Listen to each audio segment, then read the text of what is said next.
Today is the finale of our season 1. So it's almost saying goodbye to all of you. And goodbyes are honestly not good. Yet, now that we are together, today, this moment, let's connect. Namaskaram, Swagatam, Suswagatam, Namaste, and hello.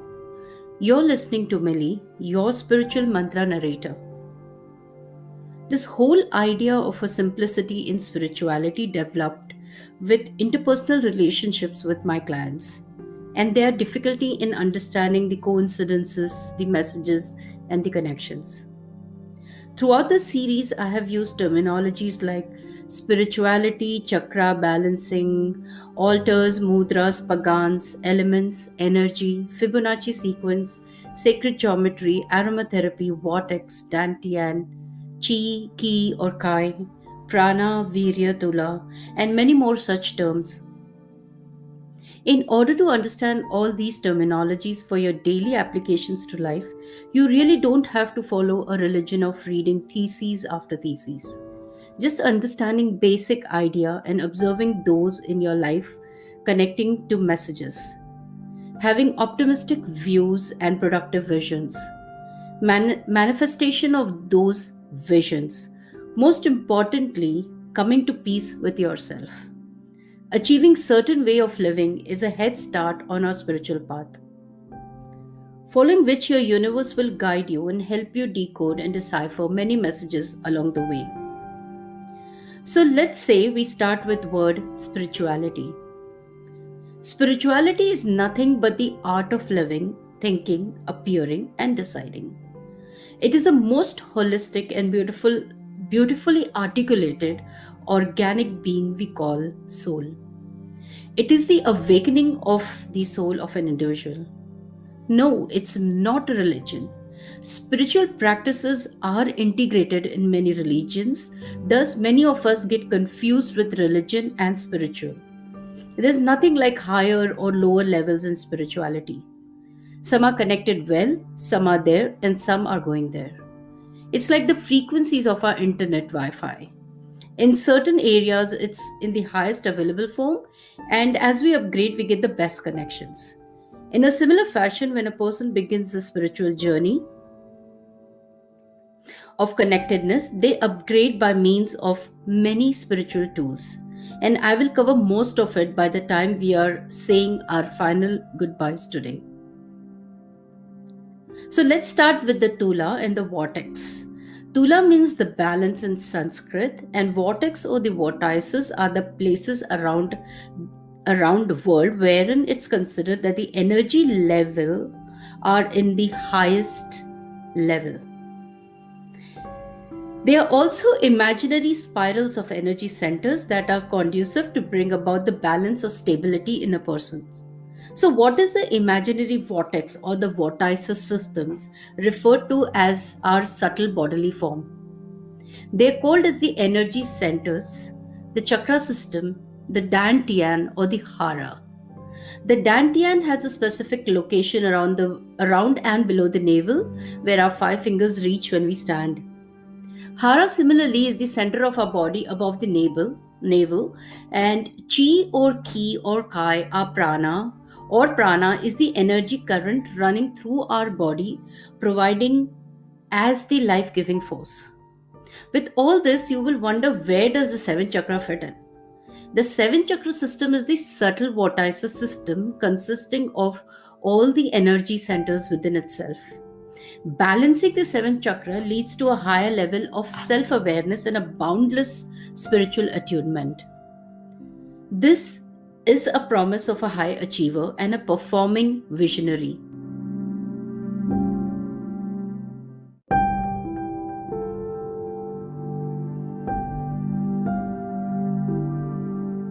Prana is the life giving force which uses the breathing system to flow.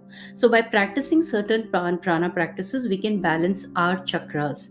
Similarly, coordinating it with mudras will help the prana, enhance the prana practice, and will help us actually achieve a balance. So, what are these prana practices and mudra? Namely, before I start, I will suggest all of you to grab a pen and paper to make a note. try to make a note of the mudra and the prana practice name. Then you can actually look up and see videos and start practicing those. Otherwise, you can always write to me. I have all the resources on my YouTube channel, and I'll be more than happy to share it to you. So, prana, the first prana is Anulom Vilom, or the alternate nostril breathing. Anulom breathing is along the natural course or the grain of the breathing, and Vilom is against. The mudra that we use along with this breathing practice is the Gyan mudra or the Vishnu mudra, or both. This helps us to balance the root chakra and the element earth. The second prana practice is 478, also called as the relaxing breath, and the mudra coordinated along with this prana practice is Apana Vayu mudra. It eliminates the bad energies out of your bodily system, and it is correlated to the air element. And the key of doing Apana Vayu and practicing the 478 prana actually helps us to maintain a complete balance, because it caters to the higher chakras. Brahmari Prana is a practice and is also called as humming bee sound technique. The mudra that is used along with this prana practice is the Shanmukhi mudra, and represents the closing of the gates of your six senses for an inward journey. And this caters again to the space and to the higher chakras.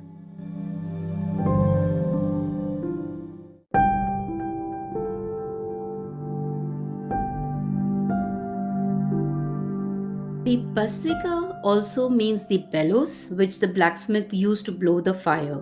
And the mudra that we use along with this prana practice is the Mahashiras mudra, which also represents the greater head area, and it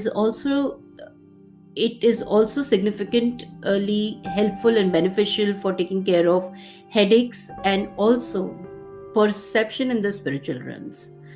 This too covers the air element and the ether element. Kapalabhati Prana also means the skull shining or the aura, popularly known as the breath of fire, caters to the fire element and the solar plexus chakra.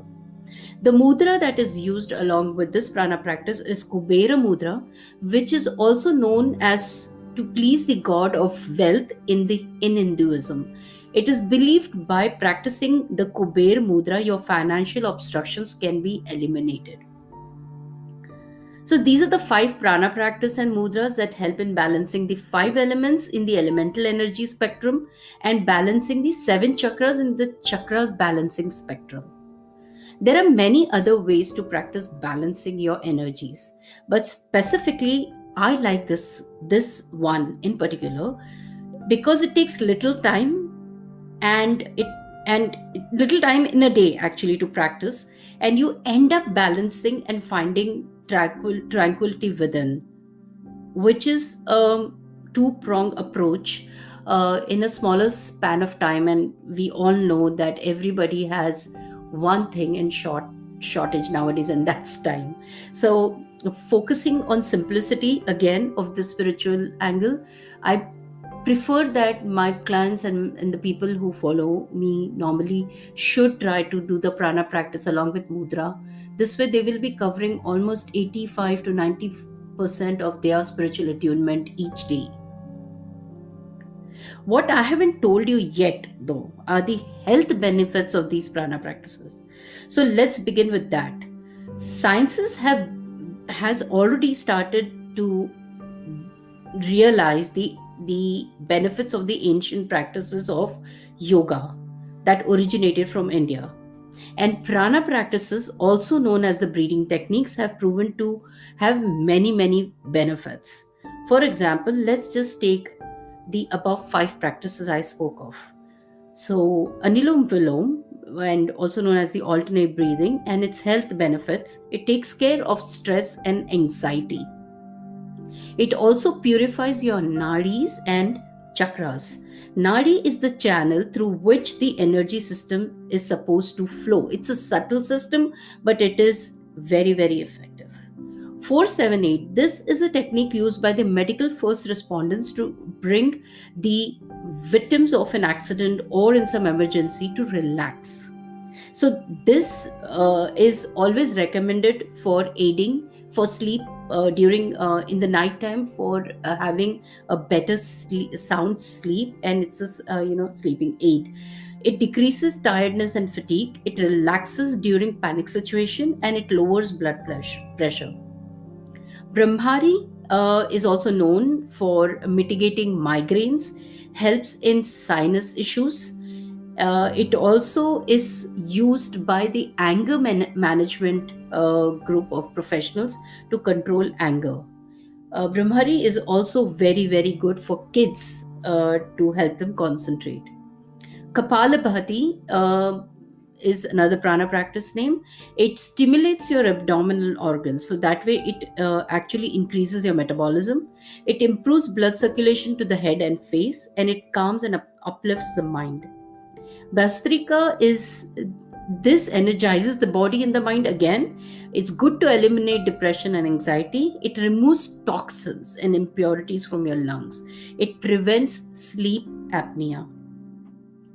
This practice has also been successfully run under my workshop called Shakti, which means the power. It's a trilogy of energy wherein we cater to the triple Shakti or power of the prana, which is the breathing flow, Tula, the balance, and Virya, the energy balance. So now if we come to Ki, Chi, or the Kai, all mean the same thing. In the view of life and reality, there is a single energy that flows through all life and all things. Ki and Chi are transliterated Chinese, and the Kai is the transliterated Japanese, but with the same meaning.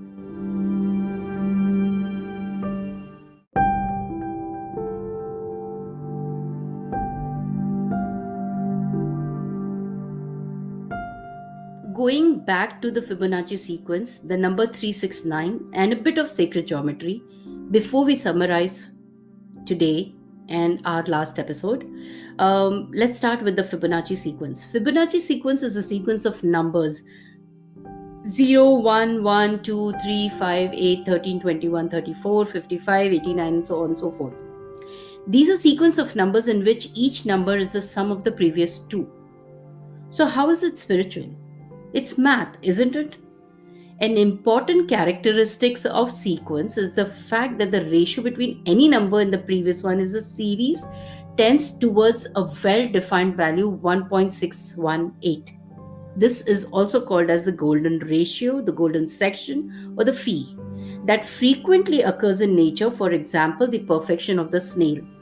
This golden ratio has been used in art, and famous artists like Leonardo da Vinci has used this ratio in their work. So the Fibonacci sequence is also believed to be in spiral placements of our universe. So that's how Fibonacci sequence always has its presence felt in math, science, geometry, and spiritual world. And when I'm going further into this topic, you will be amazed to see its correlation into human bodily system as well as nature. Observing the geometry of plants, flowers, or fruit, it is easy to recognize the presence of recurrent structures and forms. The Fibonacci sequence, for example, plays a vital role in phyllotaxis, which studies the arrangement of leaves, branches, flowers, or seeds in plants, with the main aim of highlighting the existence of regular patterns. The various arrangement of natural elements follow surprisingly mathematical regularity.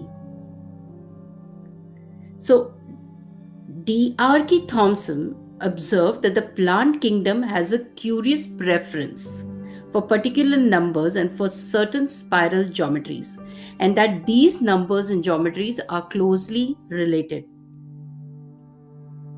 We can also find the numbers of Fibonacci sequence in the spirals formed by individual flowers in the composite inflorescences of daisies, sunflowers, cauliflowers, and broccoli.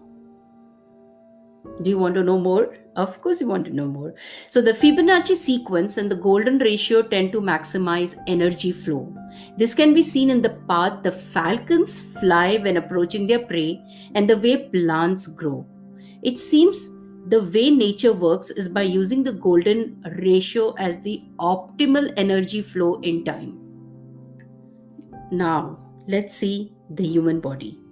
The golden ratio appears in several human body parts: human body, face, and fingers. Spiral on the human ear, eye position on the human face, human teeth, human fingers, hand, and shoulders. DNA spirals, human lung, heart function, and also brain waves. The Fibonacci series and golden ratio are also found in art and in music. Leonardo da Vinci's Last Supper was based on the golden ratio, as I mentioned earlier. It is also claimed that classical composers like Mozart and Bartok used the Fibonacci series in some of their pieces. The Fibonacci sequence represents a new paradigm in predicting spiritual experience. Magical, isn't it? Now let's see what's so magical about the numbers 3, 6, 9. It is possible that there is something special about these mysterious numbers 3, 6, and 9. If many of you or some of you have heard about Tesla's 369 theory, was it Tesla's 369 code? Is it possible that Tesla uncovered this profound secret and used this knowledge to push the boundaries of science and technology? Yes, it is possible. Because Nikola Tesla truly believed that 369 is the key to universe. Sometimes we feel we don't know, but we definitely find it fascinating how these numbers do relate to the universe in some way. Lot of evidences have proved that nature uses threefold and sixfold symmetry, including the hexagonal tile shape of common honeycomb. Interestingly, not just in nature but also the ancient establishments have the symmetry.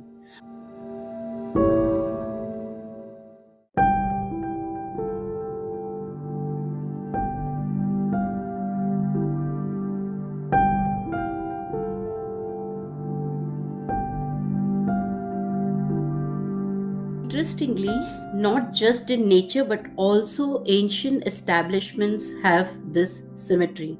One of the greatest of them all is the Giza and the Orion correlation theory, according to which there is a correlation between the location of the three largest pyramids of Giza and the Orion's belt of the constellation Orion. And this correlation was intended as such by the original builders of Giza pyramid complex. The stars of the Orion were associated with the Osiris, the god of rebirth and afterlife, by the ancient Egyptians. Depending on the version of the theory, additional pyramids can be included to complete the picture of the Orion constellation. And the Nile River can be included to match with the Milky Way galaxy. Just imagine.